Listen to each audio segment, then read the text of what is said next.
So, what does it actually cost to have a completely private moment in 2026? I mean, if you're planning a normal wedding, you might, worry about the catering budget, maybe argue over the seating chart. Right, or just try to keep your weird uncle away from the open bar. Exactly. But if you were Taylor Swift and Travis Kelce, a private moment looks a little different. Yeah, completely different. The sources you've shared with us today suggest that, well, for this couple, getting married requires state-level police coordination, a massive Rhode Island decoy operation, and a $3 million rental of a windowless fortress in the middle of New York City. It's just wild. It really is. So welcome to today's deep dive. We are looking at the absolute logistical labyrinth of the biggest union in modern pop culture. And it really is an unprecedented case study, in modern fame and security. To really understand the sheer scale of what's happening, we have to look across multiple disciplines here. Right.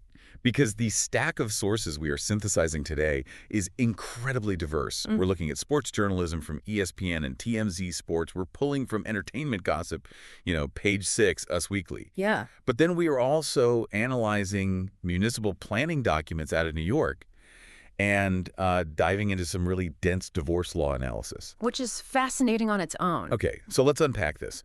Because our mission today is not just to dish on celebrity gossip, right? We are using these sources to understand the security apparatus and the socioeconomic strategy required to execute a highly personal milestone when you are objectively the most famous couple on the planet. Exactly. And it's just wild to think about how a relationship that famously started with a failed attempt to hand over a friendship bracelet has turned into this international obsession. Well, the evolution of their relationship is really where we have to start, because they've laid a very specific foundation for how they handle the public. Okay. What's fascinating here is how the couple has essentially weaponized public attention. Weaponized it. Wow. Yeah, basically. By feeding the public a highly curated, easily digestible narrative, they create this smokescreen. And that allows them to maintain their actual functional privacy behind the scenes. I mean, that strategy was incredibly obvious with the engagement. Let's look at the timeline the sources provide. The actual proposal happened in mid-August 2025. Right. Travis apparently popped the question in a high-security private garden in Lee's Summit, Missouri. Just a very controlled environment. Yeah, exactly. Near his home base. He proposed with a glass of wine before dinner, presenting a custom cushion-cut diamond. And that was designed by Kindred Lubeck of Artifacts Fine Jewelry. So they have this deeply intimate moment, but they didn't keep it a secret forever. No, they didn't. The public announcement hit on August 26th. And the execution of that announcement was just a masterclass in narrative control. Oh, for sure. They posted a joint Instagram photo that pulled in like 37 million likes in a matter of hours. That number is just insane. Right.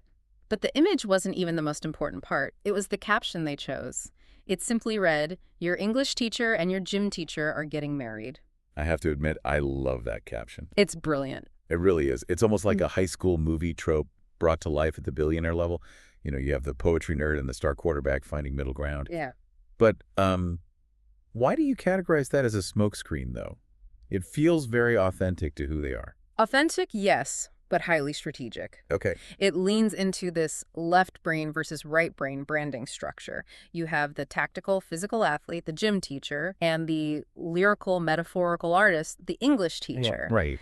By explicitly labeling themselves this way, they are handing the fans a neatly packaged opposites attract storyline.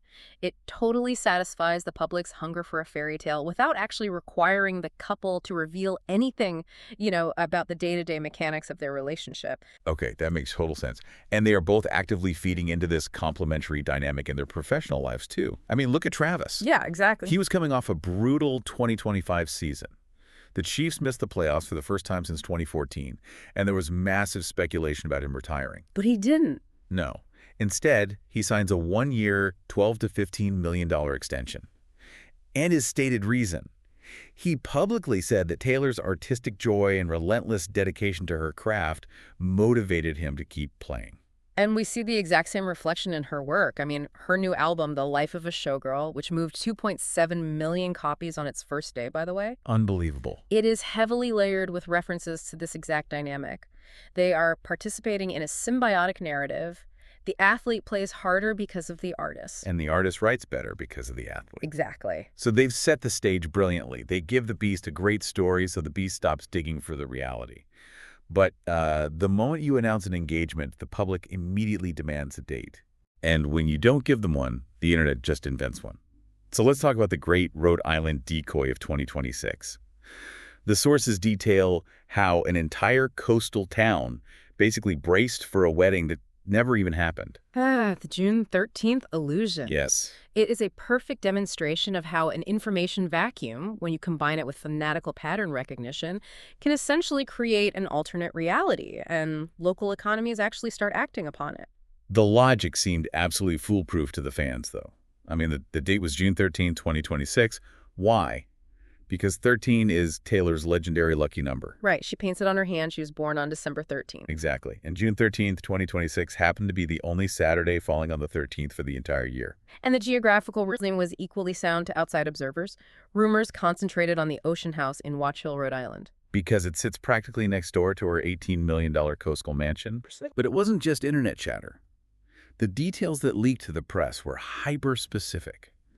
Reports claim she paid another bride an exorbitant amount of money to give up her reserved date at the Ocean House. Supposedly covering all their rescheduling fees and footing the bill for their honeymoon.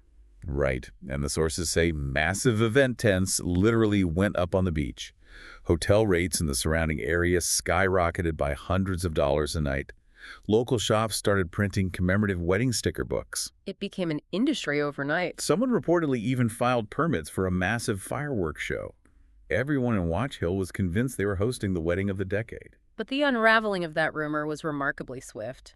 Tara Grard, a high-profile event planner, had to publicly intervene. What did she say? She went on social media to clarify that she was indeed producing a wedding at the Ocean House on June 13th, but she bluntly stated, "Taylor is not my bride this weekend." Wow. Yeah. Ocean House management also had to issue a statement denying that they even permit buyouts that would bump contracted weddings. And the reality of where Taylor and Travis actually were on June 13th is the ultimate punchline here. Oh, it really is. They weren't in Rhode Island exchanging vows on a beach. They were photographed in New York City eating at a steakhouse and watching the Broadway comedy Call. I'm Mary. Just a regular date night. Just completely casual. Hold on, though. I'm stuck on this timeline. If they knew a sprawling beach in Rhode Island was a massive leak risk, why even let the rumors get that far? I mean, did they intentionally plant this Rhode Island story as a massive decoy to exhaust the paparazzi? Or did they genuinely have a party plan there and they just canceled it because the location became a circus? Well, in the ecosystem of mega celebrity logistics, those two realities often overlap. Really? How so? When a venue leaks, it ceases to be a party. It immediately becomes an active security threat. You cannot safely secure a public coastline against drones, telephoto lenses, and thousands of fans. Right, that makes sense. But whether it was a deliberate plan from day one or a rapid audible, the outcome was incredibly beneficial for them. Because everyone was looking the wrong way. Exactly. Misdirection is their primary currency. The press spent weeks looking at Rhode Island, tying up resources, while the real planning happened elsewhere in total secrecy. So if a sprawling beach in Rhode Island is a security nightmare, the logical pivot is to find a place you can completely lock down. You need a fortress. Right.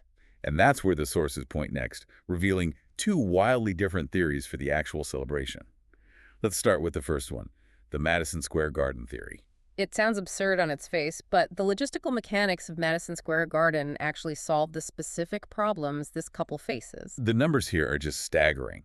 Multiple reports indicate they are planning a massive event on July 3rd at MSG with an estimated 1,100 to 1,200 guests. That is a massive guest list. And they reportedly paid $3 million just to rent the arena for 3 days. Why 3 days for a wedding? You have to think of this not as a wedding, but as a major arena tour stop. A 3-day rental allows for a completely secure, closed-door load-in. Oh, I see. It gives explosive ordnance disposal teams and private security time to sweep a massive footprint. And structurally, Madison Square Garden is a bunker. It has 0 windows. Right. It features an extensive subterranean infrastructure, including underground parking bays. Meaning guests can arrive in blacked-out sprinters or buses, drive right under the building, and enter the venue without a single person ever stepping onto a public New York sidewalk. Precisely. It's exactly the kind of controlled environment required when your guest list is essentially a red carpet event. And the guest list is insane. Selena Gomez, Gigi Hadid, Ed Sheeran, Patrick Mahomes, Andy Reid, and rising stars like Somber. To manage a crowd of 1,200 A-listers, the sources say they are utilizing a strict no-ring, no-bring policy to eliminate casual plus-ones. Which is smart. Very. They are requiring non-disclosure agreements, and they are using a text message-only invite system instead of physical cards. And they aren't using text invites just to be modern, you know? A physical paper invite is a huge liability. Because it can get lost. Or left on a counter, photographed by a contractor, or sold directly to TMZ. A dynamic, encrypted digital link tied to a specific phone number changes the game. Oh, wow. Yeah, if someone takes a screenshot of that digital invite and it leaks, the security team can often trace the unique watermark directly back to the exact guest who leaked it. That is intense. Even the municipal government is feeling the weight of this. Yeah. New York City Mayor Zohran Mamdani recently gave a press conference about the 2026 World Cup preparations. Right. I saw that. During the briefing, he casually grouped Taylor Swift's wedding alongside the World Cup and the America 250 celebrations, noting the city had to brace for all of these simultaneously. TMZ even reports that an Eras Tour-level stage is currently being built in secret at Rocklidditz in Pennsylvania just for this event. An entire custom stage. Oh, and Flavor Flav publicly offered to officiate, which is just incredible. Well, Flavor Flav aside, the scale you are describing brings up a critical point about the nature of this event. Here's where it gets really interesting to me. Building an Eras-level stage, renting out an arena for $3 million, sifting through encrypted digital invites. That feels like a massive corporate production. Yes, it does. It does not feel like a place where two people look each other in the eye and make a lifelong commitment. Which brings up the second theory in our sources, the London theory. And this theory originates directly from Travis Kelce's own commentary. Really? On the New Heights podcast. He allegedly stated that they chose London for the wedding because it is peaceful, historic, and private. Okay, that sounds way more like a wedding. Right. He hinted at an old mansion on the outskirts of the city, specifically noting how much Taylor loved the historic atmosphere there. So let me run this by you. No. Could Madison Square Garden simply be a massive star-studded after-party, like a heavily produced concert celebration for their 1,200 industry friends and colleagues? Yes. And the actual vows, the legal marriage, happens quietly in that old London mansion Travis mentioned. If we connect this to the bigger picture of how ultra-wealthy individuals operate, splitting the event is a highly probable strategy. That makes a lot of sense. When you reach a certain level of fame, your personal milestones also become professional obligations. You have sponsors, industry executives, and hundreds of colleagues to celebrate with. And you can't just uninvite them. No, you can't. Madison Square Garden solves the logistical nightmare of hosting those 1,200 VIPs safely. But a historic estate in London or a private garden somewhere entirely off the radar preserves the intimacy of the actual vows. So they get the best of both worlds. Exactly. They compartmentalize the event to serve two entirely different needs: the private milestone and public spectacle. It is wild to think you might have to throw a $3 million arena concert just to distract the world so you can get married in peace somewhere else. But, you know, whether they say I do in an arena in Manhattan or a quiet estate in London, the timeline and the legalities of merging these two lives do not care about romance. Not at all. The business of a billionaire's union is incredibly rigid. The constraints on their calendar are absolute. Travis Kelce is a professional athlete under contract. Right. The wedding, or at least the primary celebrations, must be executed before late July. He is legally obligated to report to the Kansas City Chiefs' mandatory training camp. And he's got stuff before that, too. Yeah, prior to that, he has strict commitments for Tight End University in Nashville on June 22nd and 23rd. So they are trying to thread a needle in a very narrow operational window. And then there are the financials, which are staggering. The sources break down their respective wealth, and the disparity is striking. Very striking. Taylor's net worth is currently estimated at $2 billion. Travis is incredibly wealthy by any normal human standard. His estimated net worth sits around $90 million. But in the context of this specific relationship, he is financially the junior partner by an astronomical margin. This disparity shifts the focus to the legal documents in your source stack, specifically the negotiations surrounding their prenuptial agreement. Which is a whole other beast. Absolutely.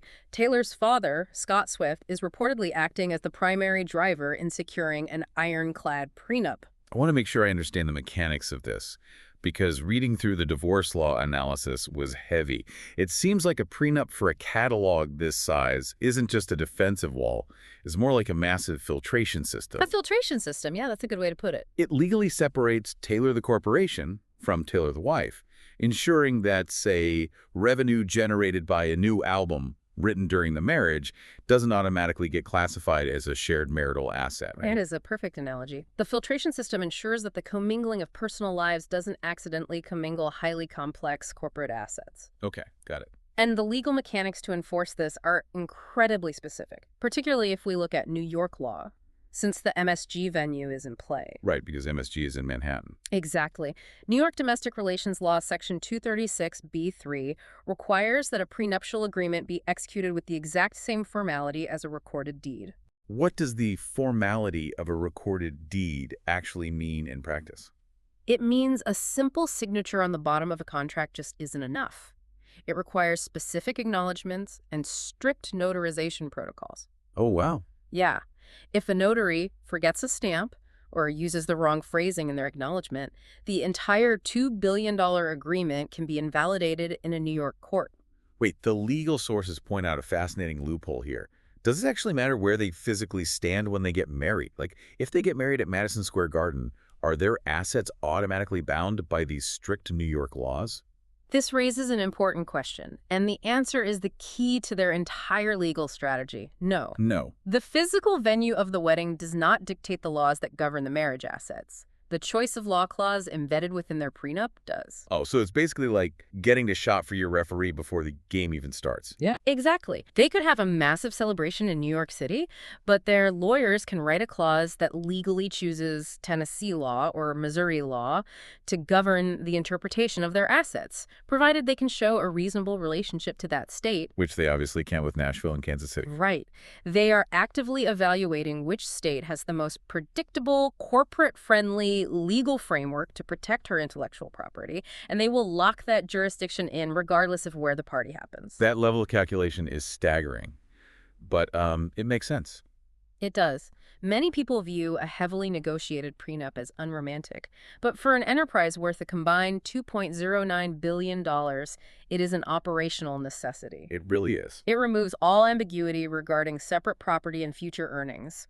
By legally and methodically separating the business empire from the marriage, it actually ensures that the English teacher and the gym teacher can focus entirely on their relationship without massive billion-dollar gray areas hanging over their heads. So what does this all mean? When you zoom out and look at everything we've synthesized today, whether you're trying to plan a small backyard gathering with your family or just navigate the everyday logistics of living with another person, we are all ultimately just trying to carve out safe, private spaces for ourselves and the people we love. It is a fundamental human desire to have a space where you are not being observed.